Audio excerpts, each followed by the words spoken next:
Hello guys, welcome to my new blog. সকালবেলা ঘুম থেকে উঠে ব্রাশ করে একটু ফ্রেশ হয়ে নিলাম।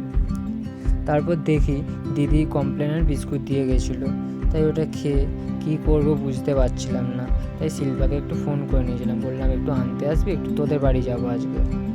তাই ও এসে গেছিলো আনতে, তাই আমি রেডি হয়ে বেরিয়ে পড়লাম।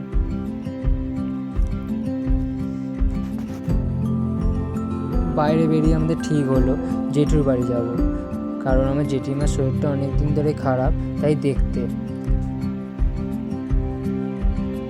হাঁসখালি পোলে উঠে দেখি আন্দোলন অনেকটাই জ্যাম, তাই শিল্পা বললো রোড দিয়ে যাবো না, চল পাড়ার ভেতর দিয়ে চলে যাই। তাই আমরা চলে যাচ্ছিলাম। তারপর আমরা জেঠিমার বাড়িতে এলাম, দেখি জেঠিমার ঘরেতে শুয়ে আছে। ওনাকে জিজ্ঞেস করলাম তোমার শরীর কেমন আছে, বললে এখন একটু ভালো আছে। জেঠিমার সাথে কথা বলে আমরা ছোটো বৌদি বাড়ি এসে গেলাম।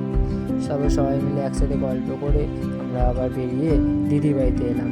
দেখি দিদি এখানে রান্না করছে। তারপর ঘপু ভাইরা এখানে বসে থাকে, এখানে ছিল না বলে তাই দেখলাম এখানে বসে আছে ঘপু ভাইরা। তারপর দিদি বললো অনেকটা লেট হয়েছে, তোরা এবার খেয়ে নে। তাই আমরা সবাই বলে খেয়ে নিলাম।